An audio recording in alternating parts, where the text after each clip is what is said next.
Halo sahabat edukasi, berjumpa lagi dengan saya, Gunawan, dalam video pembelajaran edukasi.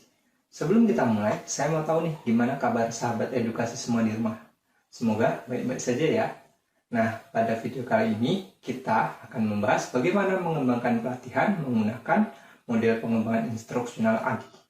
Harapannya, setelah menonton video pembelajaran ini, sahabat edukasi semua dapat mempraktekkan bagaimana langkah-langkah pengembangan pelatihan menggunakan instruksional ADI apabila suatu saat mendapat kesempatan untuk menjadi training designer.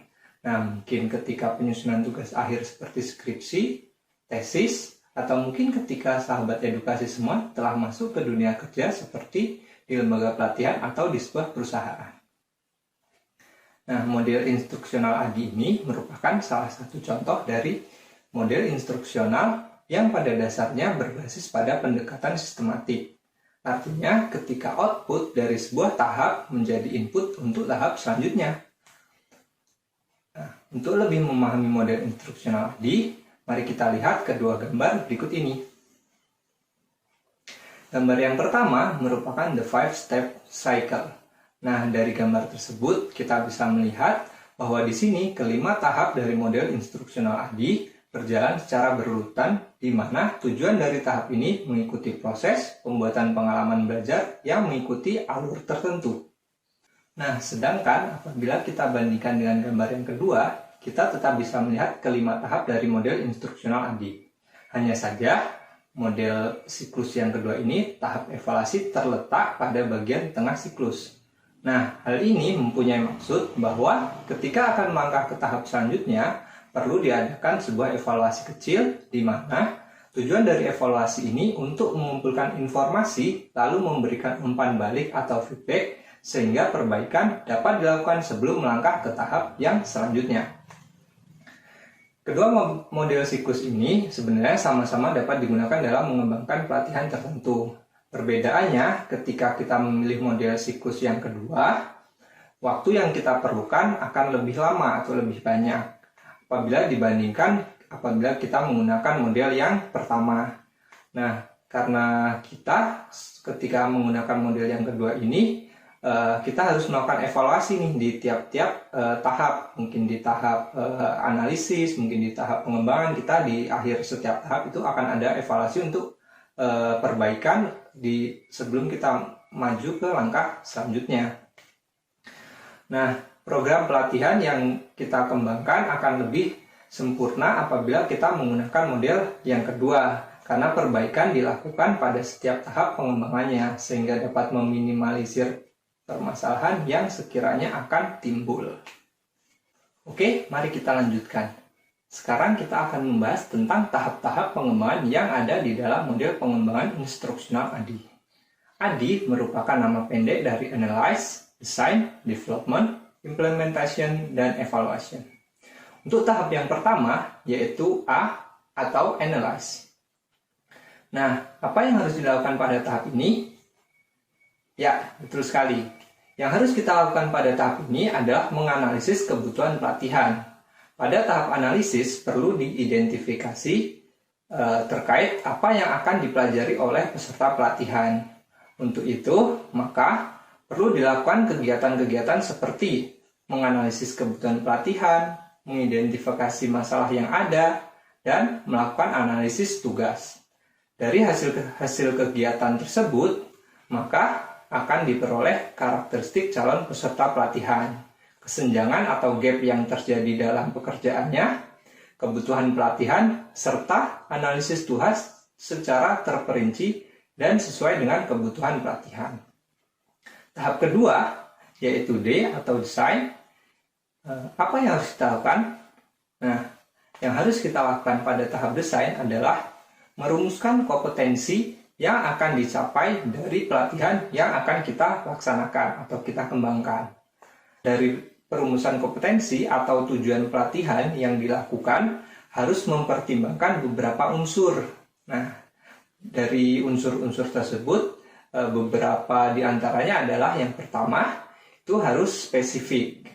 Nah, lalu yang kedua yaitu measurable atau dapat diukur. Jadi tujuan pelatihan kita harus dapat diukur seperti itu. Lalu juga applicable atau dapat diaplikasikan. Jadi tujuan yang kita tentukan dalam suatu pelatihan harus juga dapat diaplikasikan dalam tugas atau kegiatan sehari-hari dari peserta latih. Dan yang terakhir itu realistik atau dapat direalisasikan. Nah, kemudian pada tahap desain juga dilakukan penyusunan tes atau bahan evaluasi. Penyusunan tes atau evaluasi ini didasarkan pada rumusan kompetensi atau tujuan pelatihan yang telah kita rancang sebelumnya. Nah, selain itu, pada tahap desain juga ditentukan strategi, metode, dan media pembelajaran apa yang paling tepat serta efektif untuk mencapai kompetensi atau tujuan pelatihan yang kita tuliskan. Pada tahap ketiga, yaitu D atau development. Nah, apa saja yang perlu kita kembangkan pada tahap ini? Nah, mari kita lihat bersama-sama. Pengembangan materi, media, dan metode pembelajaran yang akan digunakan dalam proses pelatihan merupakan hal-hal yang perlu dilakukan pada tahap pengembangan. Tahap pengembangan merupakan tahap untuk mewujudkan desain atau blueprint yang telah kita rancang pada tahap desain sebelumnya, agar desain yang ada dapat diimplementasikan secara nyata pada proses pelatihan dan bukan hanya sebatas konsep saja. Nah, hal lain yang perlu disiapkan pada tahap pengembangan adalah lingkungan belajar. Lingkungan belajar di sini perlu kita siapkan agar tercipta lingkungan yang dapat mendukung proses pembelajaran. Nah, selain itu, satu hal yang penting dalam tahap pengembangan itu adalah diperlukannya uji coba. Uji coba pada tahap pengembangan ini dapat digunakan untuk memperbaiki sistem pelatihan sebelum diimplementasikan kepada peserta pelatihan yang lebih banyak lagi. Jadi di sini hanya bersifat uji coba pada kelompok kecil atau evaluasinya dikenal dengan evaluasi formatif seperti itu. Pada tahap keempat, yaitu I atau implementasi, tahap ini merupakan tahap di mana pelatihan yang telah kita kembangkan akan kita laksanakan. Pada tahap ini, semua hal yang telah kita kembangkan perlu kita siapkan sedemikian rupa sesuai dengan peran dan fungsinya masing-masing, agar sesuai dengan skenario atau desain awal pelatihan yang telah kita rencanakan. Nah, selanjutnya kita akan lanjutkan pada tahap terakhir, yaitu tahap evaluasi. Tahap evaluasi bertujuan untuk melihat apakah sistem pelatihan yang telah kita kembangkan dan kita laksanakan berhasil mencapai tujuan pelatihan. Nah, tahap evaluasi sebenarnya juga terjadi pada 4 tahap sebelumnya dengan tujuan untuk melakukan perbaikan-perbaikan atau revisi sebelum dilanjutkan pada tahap selanjutnya. Jenis evaluasi tersebut biasanya kita kenal dengan evaluasi formatif, seperti yang sudah saya sampaikan tadi. Nah, sedangkan pada tahap evaluasi di akhir pengembangan ini, itu kita sebut dengan tahap evaluasi sumatif, yang mana evaluasi ini bertujuan untuk melihat dampak atau hasil dari kegiatan pelatihan yang telah kita laksanakan. Baiklah, sahabat edukasi, jadi sebagai kesimpulannya, bahwa menguasai salah satu model pengembangan instruksional itu sangat penting ya bagi kita yang suatu saat akan mengambil peran sebagai training designer. Oleh karena itu, model pengembangan instruksional ADI dapat menjadi salah satu pilihan bagi teman-teman agar semakin mahir dalam proses mengembangkan suatu pelatihan. Terima kasih telah menonton video kali ini. Semoga bermanfaat dan dapat menambah pengetahuan bagi kita semua. Saya Gunawan, sampai jumpa pada video pembelajaran selanjutnya.